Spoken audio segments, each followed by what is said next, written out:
2 ദിവസത്തെ കണക്ക് നോക്കുകയാണെങ്കിൽ 2 മനുഷ്യ ജീവനുകളാണ്. ഇതിനൊരു പരിഹാരം വേണ്ടേ? വല്ലാത്ത വേദന ഉണ്ടാക്കുന്ന അനുഭവങ്ങളാണ്. മുണ്ടക്കയത്ത് അവിടെ സോഫിയ എന്ന് പറയുന്ന സ്ത്രീയുടെ ഇടുക്കിയിലെ ഗുരുതരമായിട്ടുള്ള മരണം നമ്മൾ വേദനയോടുകൂടി നോക്കിക്കണ്ടു. മനുവിന്റെ മരണം നമ്മൾ അതീവ വേദനയോടുകൂടി ഇന്നലെ അറിഞ്ഞു. ഇന്നിതാ ബാലൻ എന്ന് പറയുന്ന 27 വയസ്സുള്ള ഒരു ചെറുപ്പക്കാരനെ കാട്ടാന കുത്തിക്കൊന്നു എന്നുള്ള അതീവ വിഷമകരമായിട്ടുള്ള വാർത്തയാണ് ഇന്ന് കേട്ടത്. ഓരോ ദിവസവും മനുഷ്യൻ വന്യമൃഗങ്ങളുടെ ആക്രമണത്തിന് വിധേയമായി അവരുടെ ജീവൻ. ബാലനെ കുറിച്ച് എന്തെങ്കിലും കൂടുതൽ കാര്യങ്ങൾ അങ്ങേക്ക് ലഭ്യമാണോ? ഇവിടെ ആ സ്ഥലത്ത് ആരെങ്കിലും പ്രാദേശികമായിട്ടുള്ള നേതാക്കളെ മറ്റോ ബന്ധപ്പെടാൻ കഴിഞ്ഞോ? എന്താണ് അവിടെ നിന്ന് ഈ ആക്രമണവുമായി ബന്ധപ്പെട്ട് കൂടുതൽ കാര്യങ്ങൾ ലഭ്യമാകുന്നത്? പഞ്ചായത്ത് മെമ്പർ ഉൾപ്പെടെ പ്രാദേശികമായിട്ടുള്ള ആളുകളെ വിളിച്ചിട്ടുണ്ട്. അവരൊക്കെയായി ബന്ധപ്പെട്ടിട്ടുണ്ട്. അവരൊക്കെ അങ്ങോട്ട് പോയിക്കൊണ്ടിരിക്കുകയാണ്. സ്ഥലത്തെത്തിയ ആളുകളുണ്ട്. ഞാൻ DFOയുമായി സംസാരിച്ചിരുന്നു. പഞ്ചായത്ത് പ്രസിഡന്റുമായി സംസാരിക്കുകയാണ്. മെമ്പർമാരുമായിട്ട് സംസാരിക്കുന്നു. ഞാൻ അവിടുത്തെ പ്രാദേശിക നേതാക്കന്മാരുമായിട്ട് സംസാരിച്ചുകൊണ്ടിരിക്കുകയാണ്. അതിനിടയിലാണ് നിങ്ങളുടെ കോളുകളെല്ലാം വന്നിട്ടുള്ളത്. തീർച്ചയായും നമ്മൾ ഈ കാണുന്ന ദൃശ്യങ്ങൾ ഇതൊരു തേയിലത്തോട്ടമാണ്. അപ്പൊ ഇതൊരു വനഭൂമിയോട് ചേർന്ന് കിടക്കുന്ന ഭാഗമാണോ ഈ എസ്റ്റേറ്റ്? അല്ല, ഇത് HMLന്റെ ഭൂമിയാണ്. ഇത് HMLന്റെ എസ്റ്റേറ്റ് ആണ്. ഈ എസ്റ്റേറ്റ് ഒരു കാരണവശാലും വനഭൂമിയിലല്ല ഈ പ്രശ്നം നടന്നിട്ടുള്ളത്. ഈ ബാലൻസ് 27 വയസ്സുള്ള ചെറുപ്പക്കാരൻ സൺ ഓഫ് കറപ്പൻ എറാട്ടുകുണ്ട് കോളനിയിലുള്ളതായിരിക്കുന്ന ഒരു ഹതഭാഗ്യനായിട്ടുള്ള ഒരു ചെറുപ്പക്കാരനാണ്. അദ്ദേഹം കാട്ടിലാണെങ്കിൽ എന്തെങ്കിലും റീസൺസ് പറയാം. നാട്ടിലൂടെ ആളുകൾക്ക് നടക്കാൻ മുന്നോട്ട് പോകാൻ കഴിയാത്തതായ സാഹചര്യം. ഓരോ ദിവസവും 1-2 ആളുകൾ ഗുരുതരമായ രീതിയിൽ കൊല ചെയ്യപ്പെടുന്നതായിരിക്കുന്ന കാട്ടാന ആക്രമണത്തിൽ, വന്യമൃഗ ആക്രമണത്തിൽ, കടുവ ആക്രമണത്തിൽ കൊല ചെയ്യപ്പെടുന്ന സാഹചര്യം. ഇതൊരു തോട്ടമാണ്. ഈ തോട്ടം മേഖലയിലാണ് ഇത് സംഭവിച്ചിരിക്കുന്നത്. അപ്പോൾ നേരത്തെ ഇങ്ങനെ ആനയുടെ ശല്യമുള്ള മേഖല അങ്ങനെ എന്തെങ്കിലും റിപ്പോർട്ട് ചെയ്യപ്പെട്ടിരുന്നു? അങ്ങനെ ആക്രമണ ഭീഷണിയുള്ള സ്ഥലമാണോ? തൊഴിലാളികളോടും പ്രാദേശിക നേതാക്കന്മാരോടും വനം വകുപ്പിന്റെ ബന്ധപ്പെട്ട ആളുകളോടും MLA സംസാരിച്ചപ്പോൾ അവരെന്താണ് പറയുന്നത്? ഇത് ഒന്ന് നമ്മുടെ ചൂരൽമല മുണ്ടകൈ ദുരന്തം ഉണ്ടായതിന് ശേഷം ആ മേഖല ഒറ്റപ്പെട്ട് കിടക്കുകയായിരുന്നു. ആ മേഖലയിൽ ആവശ്യമുള്ളതായിരിക്കുന്ന വൈദ്യുതി, ആ മേഖലയിൽ കാർഷിക വൃത്തി ചെയ്യാനുള്ള കാര്യം, ആ മേഖലയിൽ തൊഴിലാളികൾക്ക് കൃത്യമായി പോകാനുള്ളതായിരിക്കുന്ന സംവിധാനം, ഇലക്ട്രിസിറ്റി ഉൾപ്പെടെയുള്ളതായിരിക്കുന്ന സംവിധാനങ്ങൾ, ഇതൊക്കെ കൃത്യമായി നൽകണം എന്ന് നിരന്തരമായി ബഹുമാനപ്പെട്ട മന്ത്രിമാരോടും ബഹുമാനപ്പെട്ട വയനാട് ജില്ലാ കളക്ടറോടും നിരന്തരം ആവശ്യപ്പെടുകയും കത്ത് കൊടുക്കുകയും ഒക്കെ ചെയ്തിട്ടുള്ളതാണ്. വന്യമൃഗങ്ങൾ ഇപ്പോ പുഞ്ചിരിമട്ടം, മുണ്ടകൈ, ചൂരൽമല ഹൈസ്കൂൾ റോഡ് ഉൾപ്പെടെ എല്ലാ ഭാഗത്തും വന്യമൃഗങ്ങളാണ്. എന്തുകൊണ്ടാണ്? അവിടെ ഇലക്ട്രിസിറ്റിയും സംവിധാനങ്ങളും ഒക്കെ കൊടുത്ത് ആ മേഖല സംരക്ഷിക്കേണ്ട നടപടികൾ സ്വീകരിക്കുന്നില്ല. കാർഷിക മേഖലയിൽ മുഴുവൻ വന്യമൃഗങ്ങൾ കയറിയിറങ്ങാണ്. അതിന്റെ ഉത്തരവാദിത്തം ജില്ലാ ഭരണകൂടമാണ്, ഫോറസ്റ്റ് ഡിപ്പാർട്ട്മെന്റ് ആണ്. നടപടി സ്വീകരിക്കുന്നില്ല. ഇപ്പൊ ഇത് സംഭവിച്ചിരിക്കുന്നത് തൊഴിലാളികൾ പോകുന്ന തൊഴിലെടുക്കുന്നതായിട്ടുള്ള ഇടമാണല്ലോ. HMLന്റെ ഭൂമിയാണ്, HMLന്റെ എസ്റ്റേറ്റ് ആണ്. ഹാരിസൺ മലയാളത്തിന്റെ എസ്റ്റേറ്റ് ഭൂമിയിലാണ് ഈ സംഭവം നടന്നിട്ടുള്ളത്. അപ്പോ മനുഷ്യൻ ജീവിക്കുന്ന, മനുഷ്യൻ പ്രവർത്തിക്കുന്ന, മനുഷ്യൻ ജോലി ചെയ്യുന്ന ഇടങ്ങളിൽ ഈ പറയുന്ന ഈ ബാലൻ താമസിച്ചിരുന്നതും ഈ എസ്റ്റേറ്റിലായിരുന്നു. അവിടെയുള്ള ക്വാർട്ടേഴ്സിലാണ് താമസിച്ചിരുന്നത്. അപ്പൊ ബാക്കിയുള്ള ആളുകളുടെ ജീവനും ഭീഷണിയാണ് ഇനി. ഗുരുതരമായ രീതിയിലുള്ള ഭീഷണിയാണല്ലോ.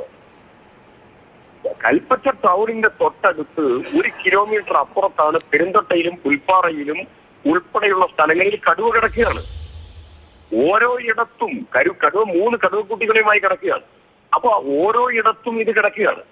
ഇതിനെ നിയന്ത്രിക്കാനും ഇതിനെ കൈകാര്യം ചെയ്യാനുള്ള ഒരു നടപടിയില്ല. ഇപ്പോ ജനങ്ങളെ വന്യമൃഗങ്ങളുടെ ദാക്ഷിണ്യത്തിന് വിട്ടുകൊടുക്കുന്നതായ അതീവ ഗുരുതരമായിട്ടുള്ള വേദന. ഇന്നിപ്പോൾ യോഗമൊക്കെ ചേരുകയാണ്. യോഗത്തിനൊന്നും ഒരു കുറവില്ല. ഓരോ യോഗം ചേരുന്നതോറും അതിന്റെ പിറ്റേ ദിവസം അടുത്ത മരണങ്ങൾ റിപ്പോർട്ട് ചെയ്യപ്പെടുന്ന ഒരു സാഹചര്യമാണ്. അപ്പോൾ എന്താണ് നമുക്കൊരു ശാശ്വതമായ ഒരു പരിഹാരം ഇതിൽ ഉണ്ടാകേണ്ടത്? എത്ര കുടുംബങ്ങൾ അനാഥമായി? ഇതിന് പ്രോപ്പറായി ഞങ്ങൾ പറഞ്ഞു മാസ്റ്റർ പ്ലാൻ ഉണ്ടാക്കണം. മാസ്റ്റർ പ്ലാൻ രൂപീകരിക്കാൻ തുടങ്ങിയിട്ട് 2 കൊല്ലമായി. ഇതുവരെ മാസ്റ്റർ പ്ലാൻ ആയിട്ടില്ല. അതിന്റെ നടപടികളിലേക്ക് ഗവൺമെന്റ് കടന്നിട്ടില്ല, ഡിപ്പാർട്ട്മെന്റ് കടന്നിട്ടില്ല. കടക്കണമെന്നോ ഫെൻസിങ്ങിന് അധിക തുക വെക്കണം. ഞങ്ങൾ നിരന്തരമായി ആവശ്യപ്പെടുന്നതാണ്. MLA കൊടുത്തു വായിക്കുന്ന ഫണ്ട് ഉൾപ്പെടെ യൂട്ടിലൈസ് ചെയ്തിട്ടില്ല. ഇതുവരെ 3 കൊല്ലമായി കൊടുത്ത ഫണ്ട് ഇതുവരെ യൂട്ടിലൈസ് ചെയ്തിട്ടില്ല. ഡിപ്പാർട്ട്മെന്റ് ഫണ്ട് അവിടെ കിടക്കുന്നു, കൃഷി വകുപ്പിന്റെ ഫണ്ട് അവിടെ കിടക്കുന്നു. അപ്പോ നിലവിലുള്ളതായിരിക്കുന്ന ഫെൻസിങ്, ചെയ്തതായിരിക്കുന്ന ഫെൻസിങ് മെയിൻറ്റെയിൻ ചെയ്യാനുള്ള ഉത്തരവാദിത്തം പോലും ഫോറസ്റ്റ് ഡിപ്പാർട്ട്മെന്റ് സാധിക്കുന്നില്ല. ഗുരുതരമായ സാഹചര്യമാണ്. ജനം എങ്ങനെ ജീവിക്കും? സാമൂഹ്യ ജീവിതം പോലും തകർന്നു കിടക്കുകയാണ്. ഇത്രയും വേദനയുള്ള നേരത്തെ MLA ശ്രീ ടി സിദ്ദിഖ് സംസാരിച്ചപ്പോൾ സോഫിയയുടെ കാര്യം പറഞ്ഞു. അപ്പൊ സോഫിയൊക്കെ അവിടെയുള്ള അധികാരികളോട് പരാതി പറഞ്ഞതാണ്. ഇവിടെ ഈ പ്രശ്നമുണ്ട്, ഭീഷണിയുണ്ട്, ഇടയ്ക്കിടയ്ക്ക് കാട്ടാന ഇറങ്ങുകയാണ്, പുറത്തേക്ക് ഇറങ്ങാൻ ഭയമാണ്. ഇപ്പൊ വയനാട്ടിലെ സാഹചര്യവും അത് തന്നെയാണ്. ഇപ്പൊ വയനാട്ടിൽ കാട്ടാന മാത്രമല്ല, കടുവ, പുലി, കരടി, അങ്ങനെ എല്ലാം ഉണ്ട്. നമ്മളൊരു കാര്യം മനസ്സിലാക്കണം. ഭൂമിക്കടിയിൽ ഒരു സാധനം ഉണ്ടാക്കാൻ ശ്രമിച്ചാൽ സാധിക്കില്ല. കാരണം പന്നി കൊണ്ടുപോകും, കപ്പ ഉൾപ്പെടെ, കിഴങ്ങ് ഉൾപ്പെടെ എല്ലാം. മുകളിലാണെങ്കിൽ അത് മുഴുവൻ കുരങ്ങും തകർത്തു പോകും. വാഴ കൃഷി ഉൾപ്പെടെ, കാപ്പി കൃഷി ഉൾപ്പെടെ എല്ലാ കൃഷിയും, കവുങ്ങ് ഉൾപ്പെടെ എല്ലാം തകർത്ത് തരിപ്പണമാക്കുകയാണ് കാട്ടാന വന്നു. മനുഷ്യന് ജീവിക്കാൻ കഴിയാത്ത, കർഷകന് മുന്നോട്ട് പോകാൻ കഴിയാത്ത അതീവ ഗുരുതരവും ദുഃഖകരവുമായ അന്തരീക്ഷമാണ് നിലനിൽക്കുന്നത്. ഇത്രയും ഗുരുതരമായ ഒരു അന്തരീക്ഷം കുറെ കാലമായി കുറച്ച് സമാധാനം നടത്തി. തീർച്ചയായും അതാണ് നമ്മൾ വളരെ ഭയപ്പെടുന്നത്. MLA അവിടേക്ക് പോകുന്നുണ്ടോ? തീർച്ചയായും ഞാനിപ്പോ അസംബ്ലിയിലാണ്. ഞങ്ങളിത് മന്ത്രിയോട് സംസാരിക്കാനിരിക്കുന്നു, മുഖ്യമന്ത്രിയോട് സംസാരിക്കാനിരിക്കുന്നു. അതിന്റെ അടിയന്തരമായിട്ടുള്ള നടപടികളിൽ കിടക്കുകയാണ്. കേവലം 10 ലക്ഷം രൂപ കൊടുത്ത് ഇതിന്റെ ഉത്തരവാദിത്തത്തിൽ നിന്ന് ഒഴിയാനുള്ള നടപടി ഒരിക്കലും അംഗീകരിക്കാൻ സാധിക്കില്ല. ഇതിനെതിരായിട്ടുള്ള ശക്തമായ താങ്കൾ സഭയിലാണെന്ന് പറഞ്ഞത് കൊണ്ട് ചോദിക്കും. ഇപ്പൊ ഇന്നലെ വനംവകുപ്പ് മന്ത്രി പറഞ്ഞു, അതിൽ ഒരു പക്ഷേ അദ്ദേഹം നിർദ്ദേശമായി മുന്നോട്ട് വെച്ചത് ഈ ഫീൽഡിലുള്ള ആളുകൾക്ക് പുറമെ ഈ ക്ലറിക്കൽ ജോലി ചെയ്യുന്ന ആളുകളെ കൂടി ഫീൽഡിലേക്ക് ഇറക്കി ഈ നിരീക്ഷണം നടത്തും. അതുകൊണ്ട് എന്തെങ്കിലും കാര്യമുണ്ടെന്ന് തോന്നുന്നുണ്ടോ താങ്കൾക്ക്? അതുകൊണ്ട് ഈ ക്ലറിക്കൽ ജോലി ചെയ്യുന്ന ആളുകളെ ഉപയോഗിച്ചുകൊണ്ട് നിരീക്ഷണം നടത്തിയിട്ട് വല്ല കാര്യമുണ്ടോ? സ്ട്രെങ്ത് കൂട്ടാനുള്ളതായ നടപടികളും ആധുനിക ഉപകരണങ്ങൾ കൊടുക്കാനുള്ള നടപടിയും ആർആർസിയായി ഉപയോഗപ്പെടുത്താനുള്ള നടപടികളും അഡീഷണൽ ഫെസിലിറ്റിയും അതുപോലെ നിയന്ത്രിക്കാനുള്ള നടപടികളുമാണ് വേണ്ടത്. ഫെൻസിങ്, ട്രെഞ്ചിങ്, വാൾ ബിൽഡിംഗ് ഉൾപ്പെടെയുള്ളതായ നടപടികൾ.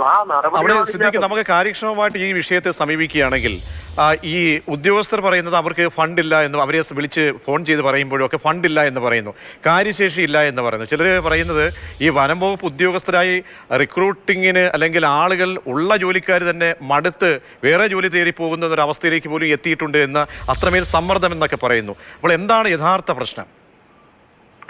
വനം വകുപ്പിലെ നിലവിലുള്ളതായിരിക്കുന്ന ജീവനക്കാർ അവരുടേതായിരിക്കുന്ന ജോലി പരമാവധി ചെയ്യാൻ വേണ്ടി ശ്രമിക്കുന്ന നല്ലൊരു വിഭാഗം ജീവനക്കാരുണ്ട്. പക്ഷേ അവർക്ക് ആത്മവിശ്വാസം കൊടുക്കാൻ അവർക്ക് ഫണ്ട് കൊടുക്കണം, അവർക്ക് ആവശ്യമുള്ള ഉപകരണങ്ങൾ കൊടുക്കണം. അവർക്ക്, നിങ്ങളറിയോ, മരിച്ചതായ രാധയുടെ മകൻ, ആ മകൻ 30 ദിവസം ജോലി ചെയ്താൽ അവന് കിട്ടുന്ന ശമ്പളം 20 ദിവസത്തെ ശമ്പളം. അപ്പോ ശമ്പളം കൊടുക്കാൻ സർക്കാരിന്റെ കയ്യിൽ പണമില്ല. അവർക്ക് ആർഭാടം നടത്താൻ അവർക്ക് സമയമുണ്ട്. അവർക്ക് കൊലപാതകികളെ സംരക്ഷിക്കാൻ പണം കൊടുക്കാൻ സർക്കാർ സംവിധാനത്തിൽ ട്രഷറിയിൽ പണമുണ്ട്, എല്ലാത്തിനും ഉണ്ട്. ഇത്തരം കാര്യങ്ങൾക്ക് പണമില്ല. അവിടെയാണ് പ്രശ്നം. 1,22,00,000 രൂപയാണ് ശരത്ലാൽ കൃപേഷിന്റെ കൊലപാതകളെ സംരക്ഷിക്കാൻ വേണ്ടി. MLA, ഇക്കാര്യത്തിൽ സംസ്ഥാന സർക്കാർ പറയുന്നത് എന്താണ്? അവർ പറയുന്നത് ഞങ്ങൾക്ക് ഇതിനകത്ത് പരിമിതികളുണ്ട്. ഈ സ്വയം ഈ സന്നദ്ധ പുനരധിവാസ പ്രക്രിയ സെൻട്രലിന്റെ ആ നിയമം പോലും കാലഹരണപ്പെട്ടതാണ്. പിന്നീട് സ്റ്റേറ്റ് കൊണ്ടുവന്ന റീബിൽഡ് പദ്ധതി. അപ്പോൾ ഇതിലൊക്കെ ഇനി ഒരു സർവകക്ഷി യോഗം വിളിക്കേണ്ട ഒരു സാഹചര്യം ഉരുത്തിരിഞ്ഞിട്ടില്ലേ? കാരണം യോഗം ഞങ്ങൾ എത്ര തവണ 20ഓളം വരുന്ന സർവകക്ഷി യോഗം കൂടി. മന്ത്രിയെ ഞങ്ങൾ ഒരു സമയത്ത് തടയുമെന്ന് പ്രഖ്യാപിച്ചു.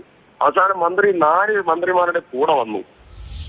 ഞങ്ങൾ ഇറങ്ങിപ്പോയി മീറ്റിംഗിൽ നിന്ന്. എത്ര തവണ എന്തൊക്കെ കാര്യങ്ങൾ നടന്നു? വല്ല നടപടി ഉണ്ടായോ? ഒരു നടപടിയും ഈ സർക്കാരിന്റെ കാലത്ത് വളരെ യുക്തിഭദ്രമായിട്ടുള്ള പ്രായോഗികമായിട്ടുള്ള നടപടികളും നിലപാടുകളും ഇല്ലാതെ പോകുന്നു എന്നതാണ് വേദന. ഇപ്പം നമ്മൾക്ക് ഒരുപക്ഷെ അത്ഭുതം തോന്നുന്ന, ആശ്ചര്യപ്പെടുന്ന, എല്ലാ ദിവസവും ഈ ചെക്ക് എഴുതി വെച്ചുകൊണ്ട് കളക്ടർമാർ നിൽക്കേണ്ട അവസ്ഥയാണ്. കാരണം 10 ലക്ഷം അല്ലെങ്കിൽ ഈ DFOമാരുടെ കയ്യിൽ ചെക്ക് കൊടുത്തിരിക്കുകയാണ്. ആ ചെക്കുമായിട്ട് DFOമാർ സഞ്ചരിക്കുകയാണ്. എവിടെ സംഭവിച്ചാലും അപ്പോ ഉടനെ 5 ലക്ഷം കൊടുക്കും, 5 ലക്ഷം പിന്നീട് കൊടുക്കും. ഫാമിലി ലീഗൽ ഹയർ സർട്ടിഫിക്കറ്റ് കൊടുത്താൽ അടുത്ത 5 ലക്ഷം കൊടുക്കും. അത് കൊടുക്കുന്നവരെ അടിയന്തരമായി 5 ലക്ഷം കൊടുക്കും. 10 ലക്ഷം പ്രഖ്യാപിക്കും, എന്നിട്ട് തടിയൂരും. അങ്ങനെ 10 ലക്ഷത്തിന് ഒരു മനുഷ്യന്റെ ജീവന്റെ വില കൊടുത്ത് തന്നെ തുലാസിലിട്ട് ആട്ടാനുള്ളതല്ല മലയോര മേഖലയിലെ ജനങ്ങളുടെ ജീവൻ. ഇങ്ങനെ ഒരു ആക്രമണമൊക്കെ ഉണ്ടാകുമ്പോൾ ആ വനം വകുപ്പ് ഉദ്യോഗസ്ഥർക്കെതിരെയാണ് പലപ്പോഴും ജനങ്ങളുടെ പ്രതിഷേധം. പക്ഷെ പലപ്പോഴും അവർ നിസ്സഹായരാണ്. ഒരു മുന്നറിയിപ്പ് നൽകാൻ ജീപ്പ് എടുത്ത് പോകാൻ പോലും അവർ ആ ജീപ്പിൽ ഡീസൽ ഉണ്ടാവില്ല.